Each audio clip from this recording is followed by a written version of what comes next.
Bom dia, quinto ano. Tudo bem com vocês? Hoje nós vamos iniciar a nossa correção. É para fazer com bastante cuidado, com bastante atenção. Não ter preguiça de apagar, de refazer se for necessário, porque é uma forma de vocês estarem estudando. E vem provinha por aí, viu? Tia Sabrina ainda vai contar isso para vocês. Mas já podem ir se preparando, porque ao fazer a correção, vocês estão estudando. Vamos começar pela página 64, que é texto puxa texto, autobiografia. As atividades estão na página 65. Assinale a alternativa que indique o assunto do texto. Com certeza vocês assinalaram a explicação sobre como surgem as histórias de Mendeleev e Telúria. Atividade 3. Quem conta a história da vida de João Marcos? O próprio João Marcos. Claro que é, porque a autobiografia está contando a vida dele, né? Copie um trecho do texto que comprove sua resposta. Muitas pessoas me perguntam de onde tiro as histórias que fazem parte dos livros. E eu sempre respondo, da vida. Vocês devem copiar qualquer outro trecho. Esse trecho aí é um trecho que está para quem não deu conta de fazer, e vocês têm que analisar se o de vocês está certo, se vocês copiaram um trecho que esteja em primeira pessoa. Certinho? Atividade 4. O que motivou a escrita desse texto? As perguntas feitas sobre a inspiração para a criação das histórias e dos personagens. Atividade 5. Sobre a coesão do texto, responda às questões. Releia a frase que inicia o segundo parágrafo. A maior parte das histórias desse livro surgiu dessas memórias. A expressão dessas memórias refere-se a quê? Refere-se às memórias dos momentos vividos com a família. Letra B. A palavra outras, que inicia o último parágrafo, refere-se a quê? Refere-se às histórias que não foram inspiradas na convivência familiar. Página 66. Atividade 6. A autobiografia é composta de 3 parágrafos. Relacione cada um deles com sua ideia central. Então, nós temos aí, letra A, primeiro parágrafo. Com certeza, vocês colocaram a letra A lá embaixo. Os personagens Mendeleev e Telúria foram inspirados nas irmãs do cartunista. B, segundo parágrafo. Com certeza, vocês colocaram aí no quadrinho do meio. Algumas histórias são criadas com base nas memórias de fatos vividos com as irmãs.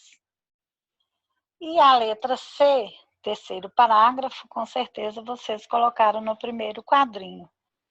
Algumas histórias surgem da imaginação e de fatos relatados por colegas. Atividade 7.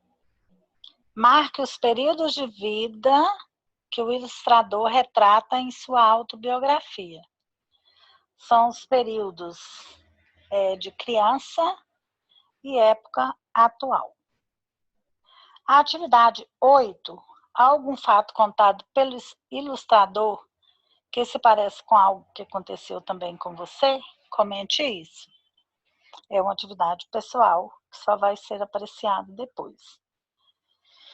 As atividades 9 e 10, elas eram apenas para pensar sobre o assunto. Vamos para a página 67, foco na língua, pontuação, reticências. Na atividade 1, está mandando vocês circularem as reticências. Só tem uma aí, lá na última frase do texto. Com certeza, vocês circularam certinho. Na letra B, qual é o efeito de sentido das reticências? Ou seja, o que elas indicam? Nesse caso aí, é que há outros exemplos que podem ser mencionados, mas que não foram. Então, usou-se a reticência no lugar desses outros exemplos. Atividade 2. Identifique o uso das reticências. Letra A, interrupção de pensamento, e B, pausa. Nesta primeira frase, é letra A, interrupção de pensamento. Na segunda frase, é letra B, pausa. Na terceira frase, letra A, interrupção de pensamento. E na última frase, letra B, pausa. Página 68. Uso das letras M e N antes de consoantes. Ai, ai, ai, essa regrinha é aquela que eu falei. Quem não sabe, tá precisando de levar puxão de orelha. Leia as palavras retiradas do texto. Lembranças, controle. Letra A. Pinte as letras M e N dessas palavras. Letra B. Essas letras estão antes de uma consoante. Leia as palavras. Atividade 2. Leia as palavras e sublinhe as letras M e N antes de consoante. Então, nós temos aí as palavras berimbau, dengoso, vento, novembro. Não é para sublinhar o N inicial, é N antes de consoante.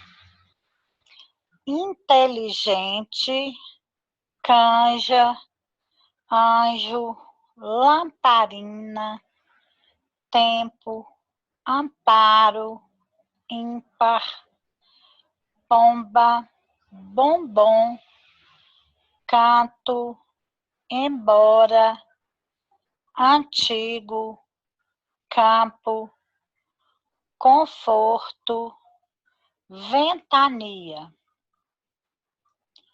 Letra A. Copie as palavras que têm a letra M antes de consoante. Então, aí é para vocês terem copiado. Berimbau, amparo, embora, ímpar, pomba, campo, lamparina, bombom, novembro e tempo. Letra B, copie as palavras que têm a letra N antes de consoante. Com certeza aí vocês copiaram. Inteligente, dengoso, canja, antigo, vento, anjo, tenda, conforto, canto, ventania. Atividade 3. Relembre a regra do uso dessas letras antes de consoante e complete as frases. Com certeza vocês completaram. Usa-se M antes das letras P e B. Usa-se N antes das consoantes que não sejam P e B. Página 69 é para completar a cruzadinha. Eu vou falar para vocês primeiro na horizontal e depois na vertical. Então, vamos lá. Pomba, enxada, ambulância, bambu, cinto, grampo, lâmpada. Agora na vertical. Empada, bandeira, lambari, imperador, centopeia. Acho que falei todas. Mas vocês têm que olhar. Escreveram o M antes de B e de P? Escreveram N antes das consoantes que não sejam nem P e nem B? Aplicaram direito a regrinha? Muita atenção. Página 70, atividade 5. Ligue as palavras a seguir à letra que as completa corretamente. Bom, nós temos aí completados com M. Temperatura, ambrosia, campestre, comboio. E temos completados com N. Correspondência, quando, movimento, interior e cilindro. Atividade 6. Agora complete as palavras a seguir com M ou N. Vou ler primeiro as palavras completadas com N. Anfíbio, cantiga, canteiro, França, banda, criança, morango, onça, dente e fonte. Agora vou ler as palavras completadas com M. Ambiente, campo, chumbo, compadre, combustível, samba, bambolê, tempo, cambalhota e lembrança. Atividade 7. Pesquise em revistas e jornais palavras com M e N antes de vogal. Com certeza vocês tiraram de letra essa atividade aí. A página 71 é relato autobiográfico, que não dá para fazer a correção, porque é produção textual. Aqui a gente conclui a correção do primeiro volume.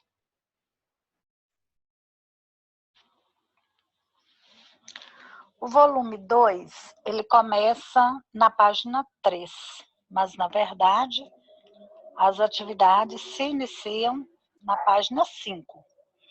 Então, página 5, atividade 2. Releia o início da reportagem e complete os espaços em branco do quadro. Então, aí nós temos que completar ora na primeira coluna, ora na segunda coluna. Então, aí pede primeiro o título. A revolução dos robôs cuidadores está por vir? Depois nós temos um futuro de cuidadores robóticos está mais próximo do que podemos imaginar. É a linha fina. Data da publicação, 5 de junho de 2019. Peter Ray Allison, meu inglês é ótimo, né? Vocês podem colocar aí ou autor, ou jornalista, ou repórter. Suporte da publicação é o site do veículo de comunicação BBB. Atividade 3. Qual é o assunto da reportagem? O último quadrinho, o uso da robótica para evitar a solidão dos idosos. Atividade 4.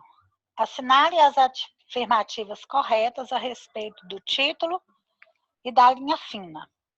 Com certeza vocês assinalaram. Primeiro quadrinho. O título está em forma de pergunta com o objetivo de levar o leitor a uma reflexão sobre o assunto da reportagem. O terceiro quadrinho, a linha fina responde à pergunta do título. E o último quadrinho, tanto o título quanto a linha fina visam estabelecer um diálogo com o leitor. Atividade 5. O trecho da reportagem lido está estruturado em duas partes. A parte 1 é a que acompanha a linha fina. E a parte 2 vem logo após o subtítulo, Possibilidades Tentadoras. Resuma a informação principal de cada uma dessas partes. A parte 1, ela contextualiza o uso da robótica nos dias atuais, especialmente o de cuidadores robôs. Na segunda parte, são mostrados os problemas do uso de robôs e são comentadas as possibilidades de resolução desses problemas. Página 6. Atividade 6.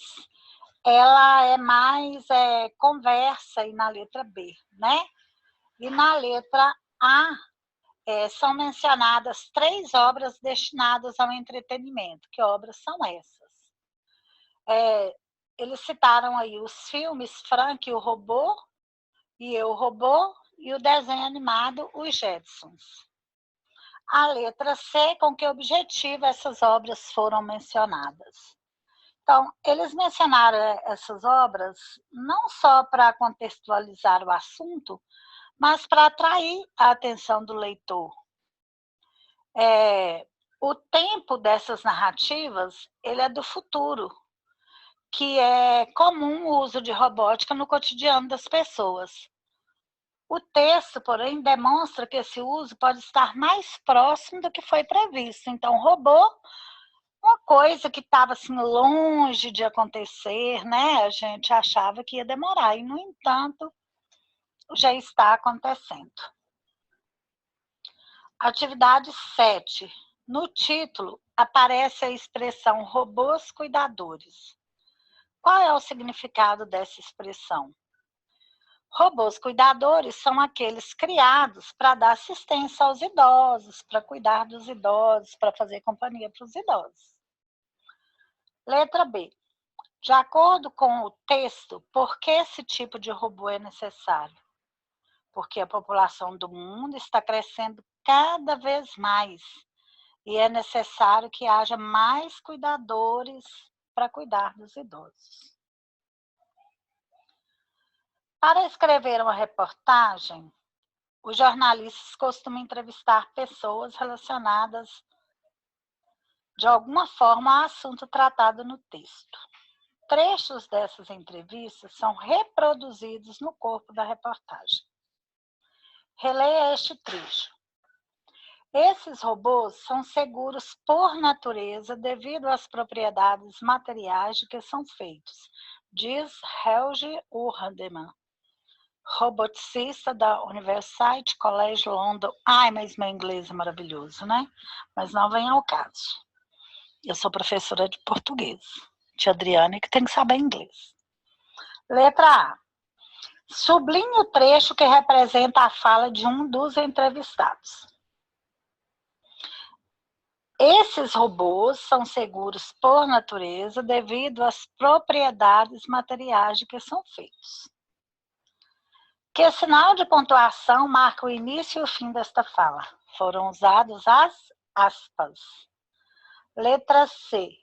Pinte de vermelho o nome e a ocupação do entrevistado. Vai lá o meu inglês de novo.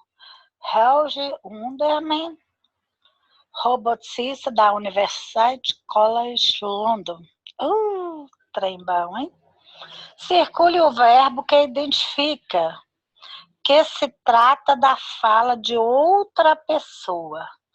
É o verbo diz. Página 7.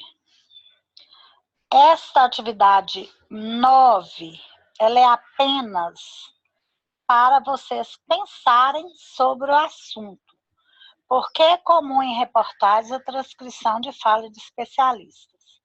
Qual é o efeito de sentido da identificação da profissão do entrevistado? Vejam bem, se algum especialista fala sobre aquele assunto que está lá, a gente acredita muito mais no texto, porque é uma pessoa que entende do assunto que está falando. Nem sempre a fala do entrevistado é reproduzida literalmente no texto da reportagem. Isso porque, às vezes, o jornalista, o repórter, ele, em vez de reproduzir a fala do especialista ou do entrevistado, ele narra com as palavras dele, que é o famoso discurso indireto que a gente vem falando sobre ele, né? Atividade 10. Leia uma possível reescrita do mesmo trecho da atividade anterior. Então, aí nós temos a possibilidade de reescrita. Na letra A, relacione os trechos às definições. Número 1, trecho original e 2, trecho reescrito. O primeiro quadrinho é trecho original, apresenta a fala tal como ocorreu. O segundo quadrinho é 2, apresenta a fala do entrevistado nas palavras do jornalista. É o famoso discurso direto e indireto que vem abaixo aí no quadrinho mostrando a diferença entre um e outro. Vou reforçar. Ocorre discurso direto quando a fala do entrevistado é reproduzida do mesmo jeito como foi dita. É o 1 que vocês completaram no quadrinho acima. O trecho original usou discurso direto. Ocorre discurso indireto quando a fala do entrevistado é reproduzida com as palavras do jornalista. É o 2 do quadrinho acima. Apresenta a fala do entrevistado nas palavras do jornalista. É essa possibilidade de reescrita em cima. Ok? Com discurso direto e indireto. Letra B. O autor da reportagem optou pelo uso do verbo dizer para indicar a fala do roboticista. Sublinhe os verbos do quadro que poderiam substituir diz, sem comprometer o sentido da frase. Claro que vocês sublinharam. Explica e afirma. Os outros 3 não pode. Página 8. Atividade 11. De acordo com o texto, por que os robôs atuam adequadamente nos laboratórios, mas não na rotina de uma casa? Isso está claro lá nos 3 últimos parágrafos do texto, tá? Se for necessário, vocês voltem lá para fazer a correção de vocês direitinho. É porque os robôs se adaptam às condições simples de um laboratório, mas não conseguem se adaptar as condições complexas de uma casa, em que há móveis, bagunça, coisas fora do lugar, coisa fora do caminho que ele tem que passar. Então, dentro de uma casa, realmente é mais difícil. O laboratório onde ele foi criado e adaptado é mais fácil para ele.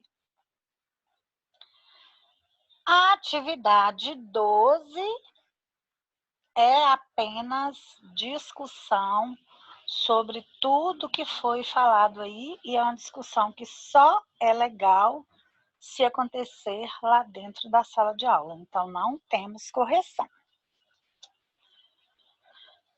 Página 9, foco na língua. Formação de palavras, terminação oide. Leia o título de uma notícia. Brasileiros criam robô humanoide para atender em restaurantes e hotéis.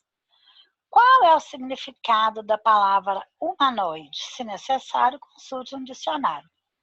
Então, humanoide é um robô que tem a aparência de um ser humano. Atividade 2. Qual dos robôs a seguir é humanoide? Claro que é o primeiro. Atividade 3. Complete as frases com palavras formadas com a terminação oide. A. Algo na forma de um elefante é um elefantoide. Algo na forma de um planeta é um planetoide. Algo na forma de uma esfera é um esferoide. Qual é o significado de geoide? Se necessário, consulte o dicionário. É o nome de um sólido que tem a forma da Terra. Ok? Gente, espero que vocês tenham feito a correção com todo cuidado, porque, como eu disse, nós temos provinha à vista. Então, é uma forma de vocês estudarem, fazendo a correção com muito cuidado. Não tendo preguiça de refazer, não tendo preguiça de apagar, não tendo preguiça de repetir quantas vezes for necessário, certo? E, por hoje, a correção vai ser só essa. Amanhã, a gente continua na correção, ok? Fiquem com Deus, fiquem em casa. Se alguém precisar de sair, use a máscara. Tia Lúcia está aqui morrendo de saudade de vocês a cada dia mais, pensando nesse momento nosso na escola novamente. Um beijo no coração de cada um de vocês. Beijinho, beijinho.